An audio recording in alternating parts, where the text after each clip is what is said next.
We want to remind our listeners that this program is for informational and educational purposes only and not intended to substitute for professional veterinary medical advice, diagnosis, or treatment. The Animal Medical Center does not recommend or endorse any products or services advertised by SiriusXM. Welcome to Ask the Vet with Dr. Ann Hohenhaus. This is the place to talk about your pets and get advice from the top veterinarian from the Animal Medical Center in NYC. Hear from the leading authorities on animals and ask your questions. Now, here's your host, Dr. Ann Hohenhaus. Hello, and welcome to Ask the Vet. It's the podcast for people who love their pets and want the latest in pet health and animal news. Like every month, I'm your host, Dr. Ann Hohenhaus. I'm a senior veterinarian here at the Schwarzman Animal Medical Center in New York City, and I also serve as the director of pet health information. Today, we'll be exploring the powerful connection between people and animals and how therapy dogs are helping to ease suffering and promote healing in hospitals, schools, and beyond. Therapy dogs aren't just comforting. They're part of a growing field known as animal-assisted therapy, backed by research and practiced in some of the country's top medical institutions. Much of that progress is thanks to today's guest, Rachel McPherson. Rachel's the founder and president of the Good Dog Foundation and one of the nation's leading providers of certified therapy dog services. For more than 25 years, she's been a trailblazer in the movement to bring trained therapy dogs into the lives of people experiencing illness, trauma, or hardship. I'm excited to talk with Rachel after we do the trending animal of the month, and we'll talk about her life-changing work of the Good Dog Foundation and the science behind how animals help humans heal. Looking forward to my conversation with her, and I hope you are too. The Schwarzman Animal Medical Center is the only Level 1 veterinary trauma center in New York City, and we have 115 years of being the very best place for pets behind that trauma center. If you're seeking advice on maintaining your pet's health, I'm here to help. Just send me your questions to our email, which is very simply askthevet@amcny.org, and I'll answer your questions on next month's show. If you didn't write that down or you need to get a pen and pencil during the break, don't worry. I'll give that email address later on in the program. And now it's time for our trending animal of the month. It's time for the internet's most talked about animal. West Midlands Safari Park in Worcestershire, England, is celebrating a special arrival, or rather two arrivals. Twin red panda cubs were recently born, making an exciting milestone for this endangered species. In my mind, red pandas look more like red raccoons than they do a panda. And it turns out that red pandas are more closely related to raccoons than to panda bears, which are really bears. But now back to the story. Keepers first suspected something was happening when they heard soft vocalizations coming from one of the nest boxes in the red panda enclosure. Their suspicions were confirmed when Mei Ling, a resident red panda, was spotted gently moving a cub from one box to the other and then returning for the second one.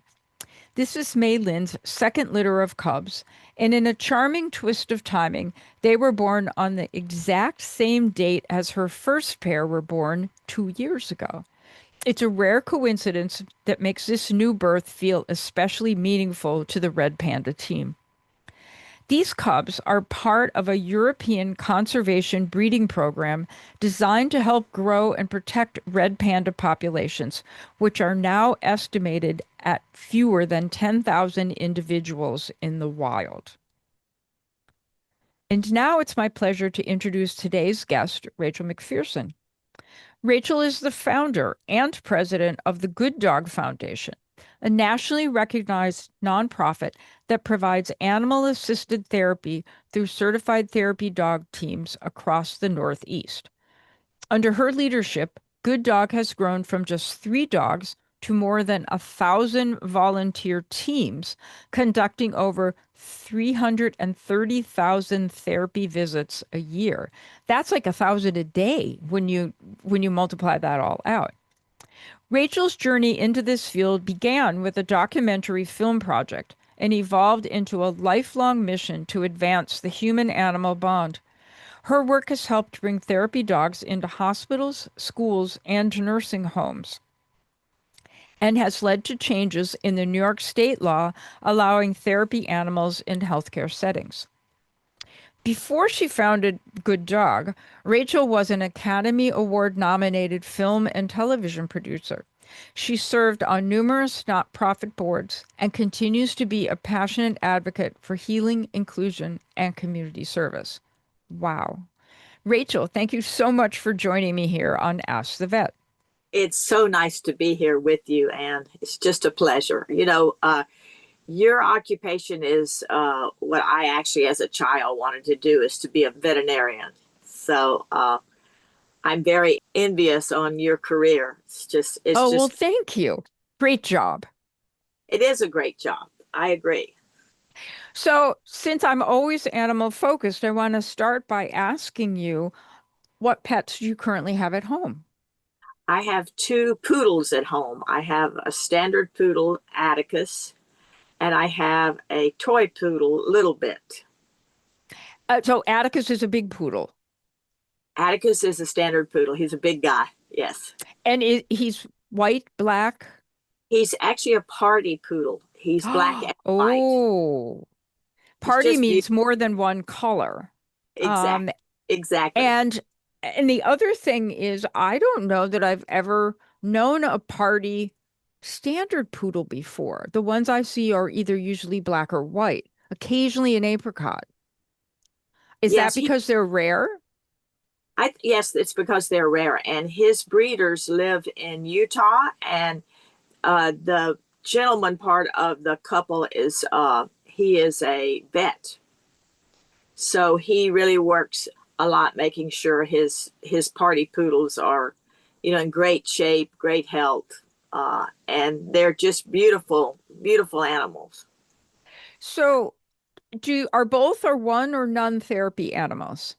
Both are good dog therapy animals. And they're also... And are they your first therapy animals, or have you had other ones before? No, when I created Good Dog, I had Fidel, who was a Papillon. And Fidel is an American hero. He actually worked at Ground Zero, and he worked at Hurricane Katrina when we first started doing our crisis response work. And I just want to be sure, his name is Fidel, like Cuba, yes, and Fidel Castro? Yes, but for loyalty.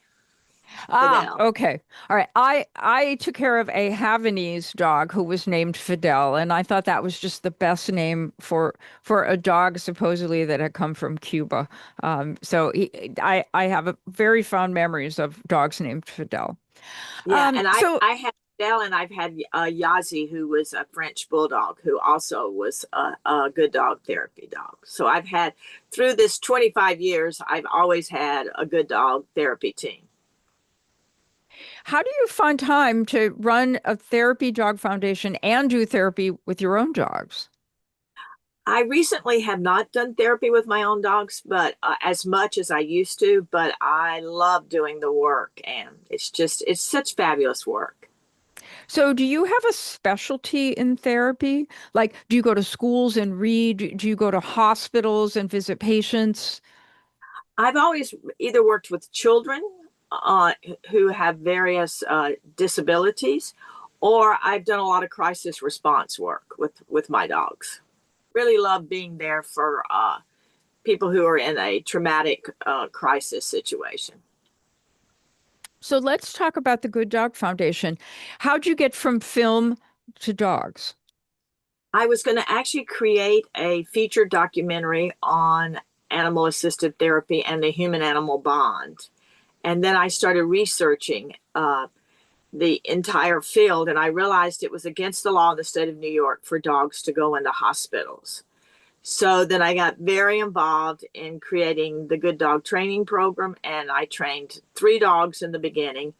And we were working with St. Vincent's Hospital in Lower Manhattan, the Chelsea area. And we worked with the infectious control folks from the state of New York and Albany. And we were instrumental in changing the law in the state of New York for dogs to go to hospitals. And that's when the real work began. So I just fell in love with the work. I grew up on a farm with lots of animals, and I was an only child with a sibling who was 15 years older than me. So she was like an only child, and I was like an only child because of the age difference. And all the animals on our farm became my siblings. And I became very aware at a young age the benefits that they were giving to me as an only child with a sibling. You know, they were de-stressing me. They were there to give me support. So I began to realize that, you know, the benefit of all these animals, cats, dogs, horses, pigs, cows, all of them were just, you know, they were part of my family. So the work of the Good Dog Foundation clearly resonates with you, but also with many other people. Why are therapy dogs so uniquely impactful in the settings where you take them? I think that they are so impactful in the healing and also recovery process. So they help with healing and recovery. In all the places that we visit, they help with heal and also de-stressing patient populations and children. Have you done any work in the courts? I've read a couple articles about dogs in courtrooms to help not the offenders, but the people who have to testify. Yes, we have. We have worked in the court system. Yes, we have good dogs. Actually, our director of training, Renee Payne, goes into the court system every week, and she does work there in upstate New York.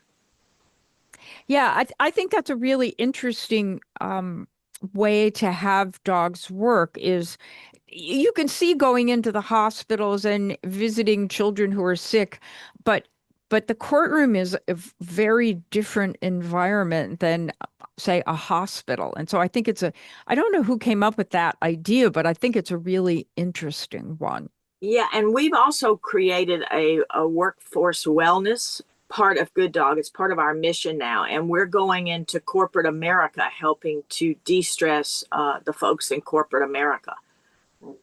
I thought people in corporate America were all working from home where they wouldn't be stressed. Well, I think they're all back now. So they're all but it's really a wonderful program. I mean, we're going into all the major corporations in New York City. So what happens on a day when you go to a big corporate office? You check in at the front desk and you just wander around, or people come to you? No, they're actually pre-planned, and they have certain floors, and they have certain rooms like big corporate spaces upstairs that we go to, and there are scheduled visits for people to come in and work with the therapy dogs one-on-one or as a large group. Interesting. So we have several of them at that time. So they may be in like one corner of a room, you know, like there's 4 in a large conference room, and they work with, and you go online at the corporation and you schedule your visit when you want to go in, you know, into the room, or we do it as a group, like everyone arrives, you know, in groups. Just depends on the Was that idea yours? That idea has come from the Good Dog Foundation. Yes, our executive director, Bruce Fagan, and I have worked hard to, and Tia Biazzi, who actually is in charge of our corporate wellness program. So Good Dog started with you and 3 dogs. How many people now work for Good Dog Foundation? We have about 8 employees, but then we have a lot of good dog trainers too. And so what do the trainers do? You work in the office and keep things organized and running. Trainers do. They actually run our training classes in various locations in the tri-state area. And what does how do you get into a training class? Does my dog have to apply and then get accepted? And does he need a resume before he applies? Well, what you do is you go online and you fill out a volunteer application, and then the trainer reviews your application, and then they invite you for an evaluation. And then you go through an evaluation with a trainer. And during that evaluation, they determine if your dog and you are suitable to do therapy work. And like you couldn't have just any dog show up and get accepted, because if the dog can't sit, stay, not jump on people, it seems like the trainer's going to say, not this one. That's exactly right. So you have to have all your basic obedience down and no jumping, which is really key, because we've seen a lot of that lately, dogs jumping out of COVID. I think a lot of them were not properly, trained during COVID, because you couldn't go see a trainer or attend a basic obedience class. Well, I think the other thing during COVID was everyone was feeling sorry for themselves and everyone else, that you were like, oh, you're so cute, have a treat. Oh, you're barking, please be quiet. Oh, bark some more. And I think we just forgot how to teach our dogs manners during I agree with COVID. that. We've actually been having an online manners class that our director of training runs for all those type dogs that didn't really get good manners training. We've added that into our curriculum. Yeah, so in the lobby of my building the other day, just some random dog jumped up on me. And now, obviously, I'm not afraid of dogs. I was a little taken back that some random dog would like jump up and put his front paws on my, the top of my jeans kind of thing. But I wasn't hurt or anything. But that owner didn't even say, oh, geez, I'm sorry, my dog jumped up on you. They seemed to think it was like cute. And I was not thinking that was good manners, shall we say. Yeah, we've had a lot of that, and that's part of what the owners need to learn, and obviously the dogs need to really learn good manners and basic obedience before they come to Good Dog. So your online manners course is for people who are in Good Dog already, or potential people that might want their dog to be a therapy dog? It's a little bit of both. If we have a situation where a dog's manners need to be checked, we send them back to Good Manners, but and tell them they can't visit for the time being. But a lot of it is for people out there that have gone through basic obedience but need to have their dog have some, a little bit of a review of manners again. Manner review. Okay, Yeah. so listeners out there, here's a good opportunity to have your dog not behave like the dog in my lobby behaved the other day and jump up on random people walking past. So good opportunity for you with our friends here at the Good Dog Foundation. So can you tell us about one moment or one patient visit that really stayed with you and shows the kind of impact that therapy dogs can have? Well, in the early days, I had to go hospital to hospital and basically doctor to doctor to convince them that dogs should be in hospitals. And one visit I went on was with a neurologist, and it was a physical therapist. Really wanted the patients to work with, he really wanted the doctor to approve a therapy dog working with his patients. So we approached the neurologist, and the neurologist was adamant that his patients could not see a therapy dog. So I said to him, can I just show you a couple of things that we could do with your patient if I could visit with just one patient? So it was a gentleman that had had a stroke, and his entire left side end was frozen.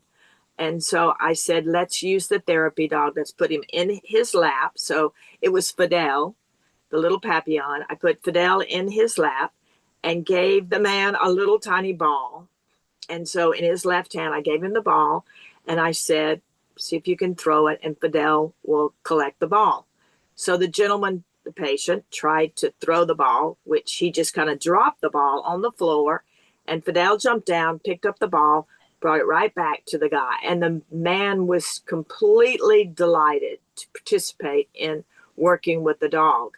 And so we did this over and over. And the neurologist finally said, okay, this is phenomenal. And I had him brush the dog with the arm that he could not use. And we tried to brush up Fidel's legs, across Fidel's body. And, the Papillon has the big ears and the big tail. So we were trying to brush the tail. And patient was so engaged in participating in all these activities. And so I went away and the doctor said, "Oh, this is phenomenal. I'll consider this." So the same patient the next day was told that he had to work with the equipment. And the patient refused to work with the equipment and said, "Where is the lady and the little dog? I need to see the lady and the little dog." So it was extraordinary to be invited back. And it was just so rewarding because we then worked with the gentleman, and then we began to work with all this doctor's patients. And we got body movement where the gentleman began to really throw the ball and brush the dog. And it was a huge success for this patient and for this doctor to make, he actually changed his point of view. And I bet Fidel looked fabulous after being brushed every day during physical therapy. I'm sure he was just groomed to within an inch of his life and looked adorable, more adorable than Papillons normally look. Yeah, and he completely knew he looked lovely too. He was he had that absolutely animal awareness of his coat and everything. He was just a delightful dog. And we also went into 9/11, Fidel and I. We worked with Lieutenant Grace Telesco, and we took families of the victims of 9/11 to the site. And Fidel was there on site. We went every day. We got very close to Lieutenant Grace Telesco, who went to the morgue every morning. And I realized that she really needed support. So I took Fidel to her. And she said that it was just so helpful for her de-stressing after she had gone to the morgue and had gone through this horrible mornings. And then we took Fidel with other good dog therapy teams to the site with the families. And the therapy dogs, this was amazing. You could see that none of the family members really wanted to speak to a psychologist or a person of faith. Those people were all on this boat with us, taking the families to the site. But they only wanted to work with the therapy dogs because they said they didn't want to speak to anyone. They just wanted to hold the therapy dogs. And what we noticed is that the Fidel and the other good dog therapy teams were really the first breakthrough to all those family members about their trauma and their pain. And they began to open up to the therapy dogs, and they were comfortable with the therapy dogs because they just didn't want to deal with any human interaction. And it was amazing, Anne, to watch. Well, and I think of the gentleman with the stroke who benefited the same thing. Who wants a machine when you could have a much more engaging, interactive partner to heal with? And then for people, they probably were talked and cried out by the time they got there and just needed someone who was non-judgmental and adored you, as dogs always adore everyone. And so I think that you can understand why those people were so happy to have those dogs around.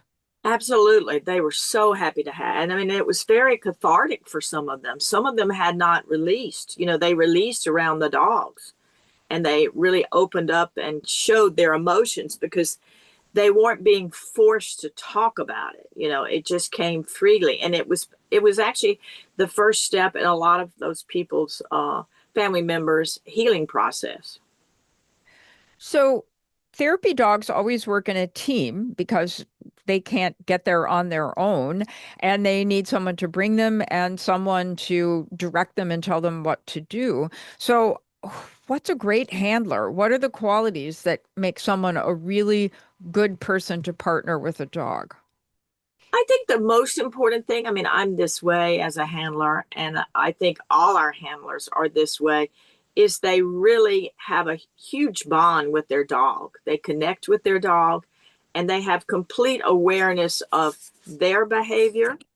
So we do a lot of training in our 4-week classes of how you should work with your dog, how you should read the signals of your dog, how if a dog is stressed, what your choices are if a dog is stressed. So I think it's individuals that are very aware of their dogs and also have this extraordinary bond with their dogs. You know, they take the dog out for walks. They're attuned to the types of food that should properly be served to a dog. They have an interaction with their dog that's very deep and very supportive to their dog. So one of my neighbors had a very cute little chocolate labradoodle named Cooper, and he worked at Memorial Sloan Kettering Cancer Center for about a decade. And one day, I ran into her in the elevator and I was like, hey, are you and Cooper still working? And she said, I could tell he just got tired of it. He did it for 10 years. And then he got to the point where he didn't seem enthusiastic about it anymore. And that's when I said it was time for us to retire from visiting people at the hospital. So that's a very concrete example of a human who was very attuned to her dog, and they had a good thing going for 10 years and then That's retired right. because It's that human animal connection and being aware of the stress or the age factor of your dog. And also, we only visit for 1 hour, so we're very protective of the dogs, and we train the handler to be attuned to the dog. And I think at home you have to learn to be attuned to your dog. You have to support your dog in as many ways as possible, and lots of exercise and great treats and rewards for when you go out on those walks and you see such a great obedient response from a dog, or come when called and you give them I'm actually reworking with Atticus on a little recall work right now, because he loves to go to this cemetery close by me, and I have to really call him back in so he doesn't get too far away from me. So it's protecting your dog and really caring for them. so Good Dog has been involved in some of the major moments over the past 27 years, including 9/11. Having opportunities like that clearly has shaped your approach to crisis and community response. Can you tell us how? Well, I think what I've learned, and I think the organization has learned, is that the support that therapy dogs give to any crisis situation is so necessary. We have to respond. We at Good Dog have to respond to these crises. We have to be there for institutions like corporations. We have to be there for them. We're right now responding to help Blackstone in this shooting that just took place. We're there for them in crisis response. We really feel that we have to really be there. That's part of our mission as an organization, is to help our community and help our friends and neighbors and help society. And the greatest way to do that is to send in a therapy dog. So I saw a news story this morning that a veterinarian was shot and killed yesterday or the day before by, a disgruntled boyfriend or something like that. But the veterinary hospital is closed because, can you imagine what That's just that awful. was like? Yeah, that one really upset me. The Blackstone thing is terrible as well. I don't understand why people feel the need to just shoot people. It's very upsetting. And good that there are dogs and people who are willing to help. Now, can you talk a little bit about your partnerships with Yale and Mount Sinai? Well, our partnership with Yale was a great research project that we did there at Yale, and it was extremely rewarding in showing how a therapy dog helps to lower the stress of children. And our Mount Sinai work was all about a cancer study. And this was done years ago with head, neck, and throat cancer patients, the study actually showed that it helped with compliance for the patients to come back and take the treatment. So it was if there was a therapy dog in the office, people came back for their appointments? It was a therapy dog there for when they took radiation and chemo. And so the patient who was taking the radiation treatment had a therapy dog waiting for them, and the patient that was taking chemo had a therapy dog waiting. And it helped with compliance and obviously in de-stressing that patient before they went in to take their treatment. And in that study, were there some people who didn't get a therapy dog so you could compare the effect? Yes. Yeah, that's a really important finding, because when you have a group that doesn't get the intervention, the therapy dog, and then a group that gets the therapy dog intervention, then your data is so much stronger and so much more believable in showing that the therapy dog interaction makes a big difference. I mean, I knew that it would help the stress level of people. What I think is really important is that it increased people's compliance with the treatment regimen, Yes, because head and neck cancers are very tough cancers to have. It's really, the treatment is horrific. So you really, you just get to a point as a patient that you don't want to complete the treatment. There's so much of that treatment that happens to you as a patient. And so having the therapy dog there really helped them come for their visits and in compliance. So these are wonderful stories about how therapy dogs can help. So if we have a listener who's interested in volunteering, what would they have to do? They would go online and they would fill out an application on the gooddogfoundation.org website. And they would fill out an application, and then one of our trainers, depending on the location or the area that they live in, would email them, and they would schedule an evaluation, and then they would go in for their evaluation. And if they passed the evaluation, then they would place them in one of our therapy dog classes. And then they would go. And this is only, what states are you limited to? So people from California wouldn't work with the Good Dog, No, right? The tri-state area. Okay. So folks listening in the tri-state area, this is an opportunity for you and your dog. Now, what kind of dogs are you looking for? We're looking for dogs that have exceptional personalities, and they also have the right temperament to do this work. And they've had basic obedience training and probably good manners. You don't want them jumping.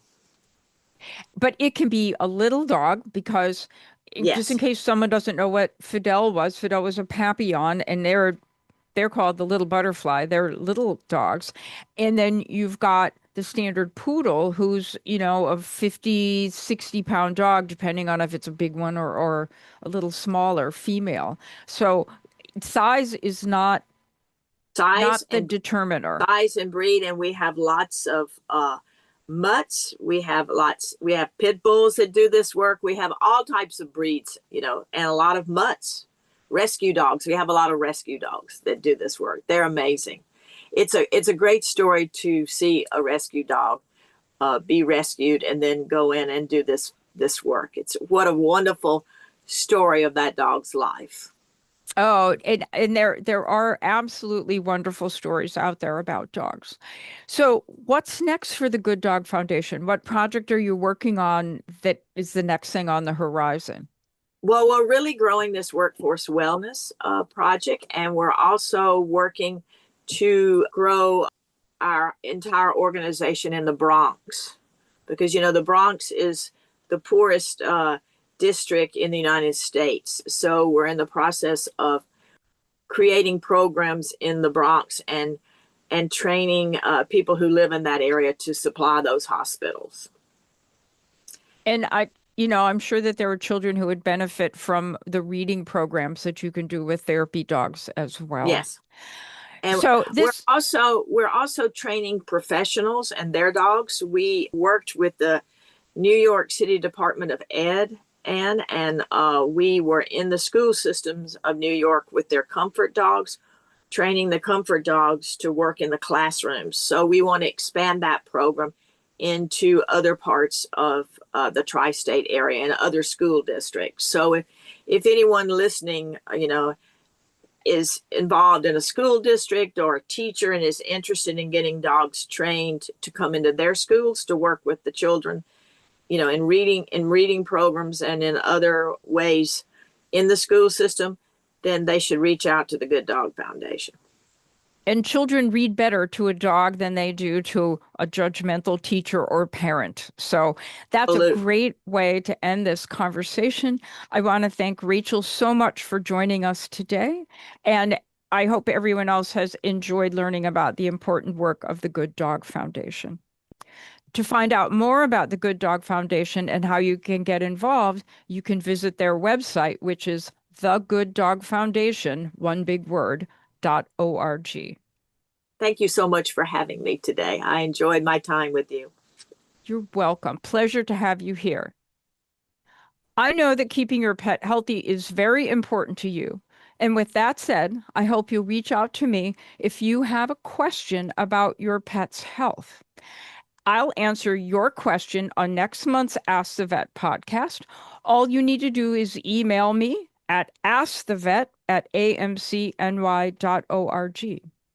Now we've got a short break coming up, but stay tuned because there are lots of interesting animal stories when we return. We're back with Dr. Ann Hohenhaus on Ask the Vet. Welcome back to Ask the Vet podcast. It's time for the animal news. It's time for animal headlines, the biggest animal news from across the world. Our first news story today was published in Scientific Reports, and it suggests that dogs aren't just glancing at the TV, they're actually watching it. And how they respond might tell us something about their personalities. Researchers surveyed more than 450 dog owners using a tool called the Dog Television Viewing Scale. They found that dogs who are more alert and reactive to everyday stimuli, like animals, movement, or sound, are also the ones most likely to pay attention to what's on the TV screen. Some bark, some wag, and some even lunge at the TV. This study builds on earlier research showing us that dogs can interpret two-dimensional images in a way that's similar to humans.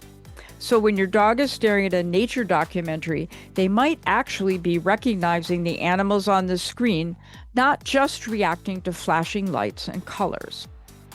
The researchers suggest that television could serve as a meaningful form of enrichment for some dogs, especially those in low stimulation environments like shelters or homes where they spend a lot of time alone. But just like people, dogs vary widely in their preferences. What engages one dog might not be what engages your dog, or actually might overstimulate your dog. So it's important to observe how your own dog responds to various TV shows. For pet owners and for veterinary professionals, the key takeaway is that television might be a useful tool in an enrichment plan, but only if it's used thoughtfully and tailored to the individual dog's temperament. Our second story today is kind of a crazy one. Have you seen the videos of cats lounging on concrete slabs? I had to look this up because somehow my social media feeds did not pick up on this. And it's not cats just kind of lounging on a slab. It's cats who are fully committed to the concrete slab. And while it seems like quirky behavior, there is some science-backed reasoning behind it. According to Bruce Kornreich, who's the director of the Cornell Feline Health Center and many years ago used to work here at the Schwarzman Animal Medical Center, there are a few likely instincts in the cat that would account for this behavior. One is texture. The concrete slab is rough and porous and might feel good for the cat to lie on, providing tactile stimulation or helping with grooming. It's similar to how cats choose certain scratching posts, not just to sharpen their claws, but to satisfy a sensory need. You know, I can buy like a sisal scratching post and a cardboard scratching post, and the cat will choose something else to scratch on. It's just what they like. Scent marking is another factor that might clue us into what a cat's looking for in their concrete slab. Cats have pheromone glands on their faces and bodies, and textured surfaces like concrete hold scent more effectively than smooth materials. So rubbing against or lying on a slab might be a way of claiming the space, leaving behind their scent that helps them feel secure and tells others to go away. And finally, temperature may play a role as well. Indoors, the concrete stays cool and might be a comfortable place to relax. Outdoors, the concrete holds the warmth from the sun and may be a resting surface that's really comfortable for the cat, depending on the season and what's happening outdoors. And finally, there's shape. Cats are clearly drawn to enclosed or clearly defined spaces. And whether it's a cardboard box or a taped-off square on the floor, a slab offers a defined surface that appeals to the cat's preference for boundaries. So while there's no formal study yet, the takeaway is this behavior of cats and their concrete slabs is probably normal and potentially beneficial. For indoor cats, providing access to varied textures, varied temperature zones, and places for a cat to mark out their territory will provide them with both physical and emotional comfort. And our third story of the day comes from Australia. An ecologist in Australia has taken a creative approach to wildlife tracking by sewing tiny backpacks for bearded dragons. Now, these are wild bearded dragons, but last year, the number one pet seen at AMC that was not a dog or was not a cat was actually the bearded dragon. So this might give us some insights into the bearded dragons that share our homes. Christopher Wild, a PhD researcher from the University of Melbourne, spent a year at Bowra Wildlife Sanctuary fitting custom vests on Australian central bearded dragons. Each little vest carried a GPS tracker, an accelerometer, and a temperature sensor, all packed into a lightweight design about the size of a AAA battery. The gear allowed Dr. Wild to connect second-by-second data on 40 lizards, tracking their movements, activity, and body temperature through the seasons. One of the most surprising findings? The fastest lizards were actually the least likely to survive, which just doesn't seem to make sense. Rather than helping them evade predators, high activity levels seem to make them more visible, and especially in the spring, and particularly for females, adult bearded dragons depend on camouflage, not speed, to avoid danger. So if you're a speedy dragon, the people who were trying to eat you were able to see you more readily, and therefore you didn't last as long.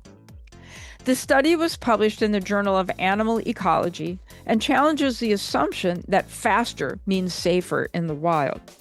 It also highlights how advances in miniaturized tracking technology are opening new doors for studying smaller species with minimal disruption to their day-to-day life. Dr. Wild says he hopes the approach can be used in future research on animals even smaller than bearded dragons. And now it's time for questions from our listeners. Our first question is from Patty H. Patty asks, I'm a dog sitter and I take care of a dog that just keeps licking her paws. Why is she doing this and what can be done about it? Instead of just Googling it, I thought I'd ask a professional. Thank you. So thank you back to Patty for asking a professional rather than Googling the answer to the question. Probably the number one reason that a pet, or especially a dog, licks its feet is they have allergies, especially this time of year in New York. And they lick their feet because they're itchy. Now, sometimes allergies and infection go together because when a dog licks its feet all the time, then its feet are moist and more prone to develop an infection between the toes. So if your dog is licking, then you probably want to see the veterinarian who will probably test for an infection and probably treat for allergies. Another reason that a dog might lick its toe is the toe hurts. And that could be a toe that got slammed at a door by accident and is broken. It might be a toenail that's gotten caught on something and is cracked or broken. And also think about a tumor in the toe. And that would be a dog who licks just one toe. Wouldn't be a dog who licks all 4 feet. And that kind of is what Patty, I think, is talking about.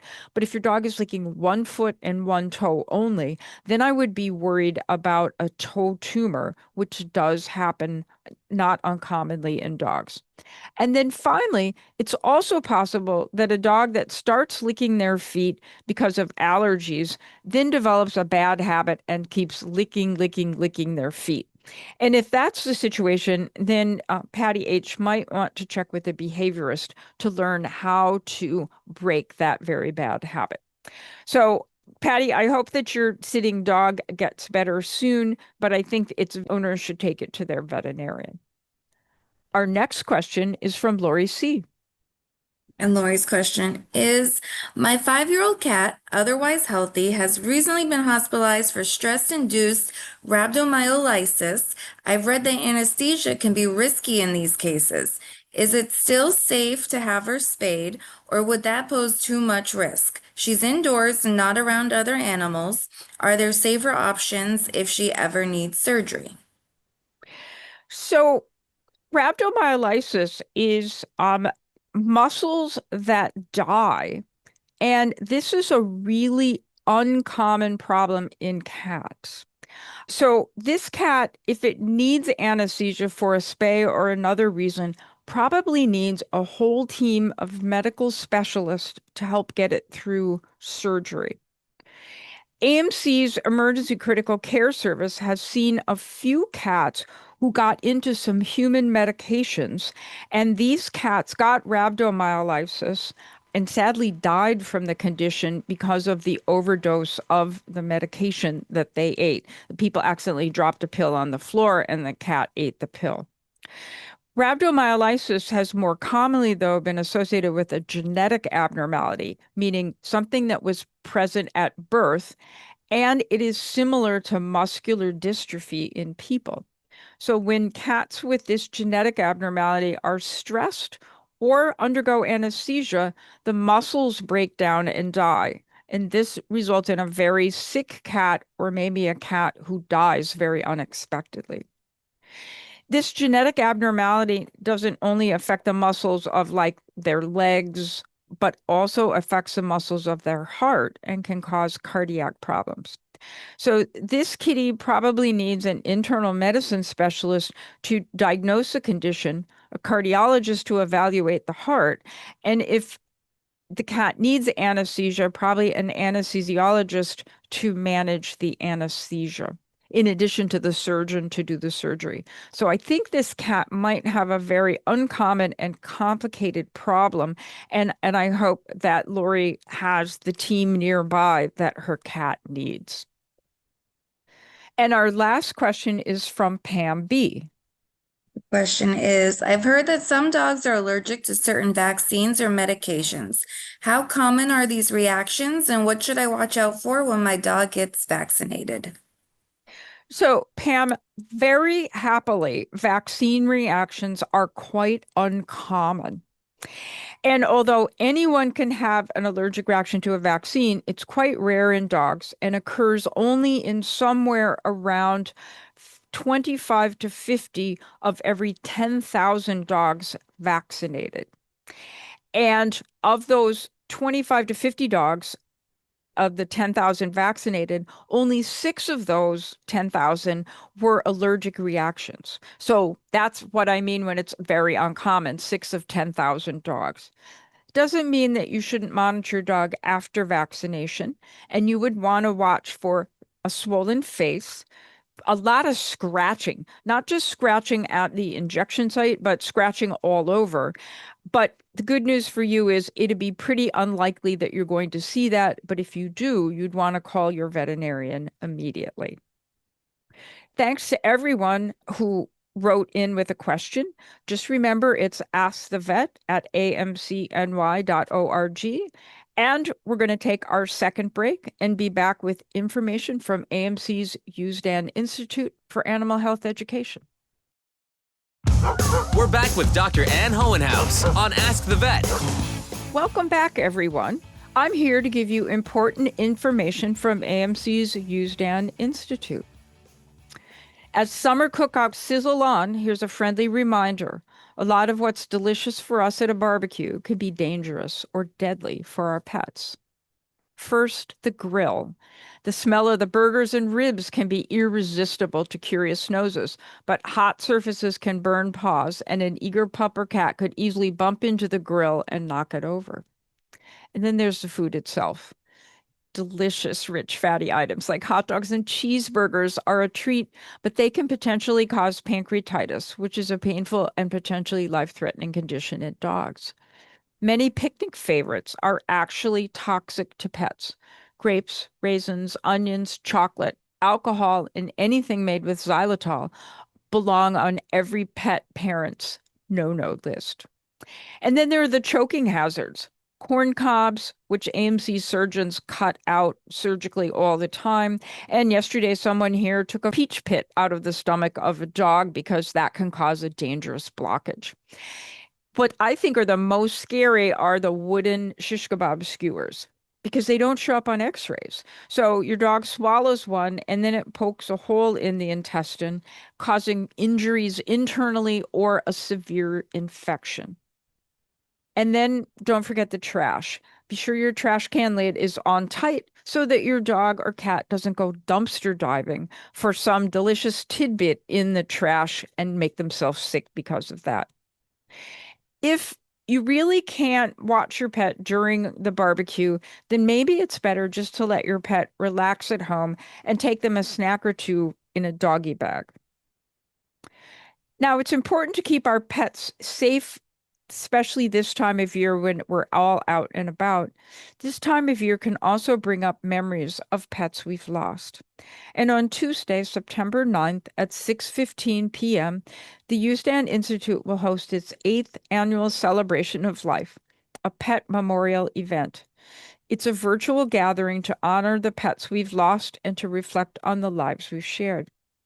If you'd like to register for this free event and also submit a photo for the Pet Memorial slideshow, you can do so at amcny.org/events. My many thanks to Rachel McPherson from the Good Dog Foundation for joining me today. Don't forget, if you'd like to learn more about volunteering your dog as a therapy dog, you just have to go to their website, which is gooddogfoundation.org. If you want to know more about your pet's well-being or need health advice, you can email me at askthevet@amcny.org, and I'll answer your questions on next month's Ask the Vet program. This podcast is available on SiriusXM app, across all major podcast platforms, and on AMC's website. All thanks to our long-standing partnership with SiriusXM. Don't forget to follow us on social media. On Facebook, it's The Animal Medical Center. On X, formerly Twitter, and Instagram, it's at AMCNY. And I'd really like it if you would take a moment to give Ask the Vet podcast a review. And don't forget to like and subscribe so you receive every episode when it drops. And I'm looking forward to seeing you all next month on another episode of Ask the Vet. Thanks, everyone, and have a great month.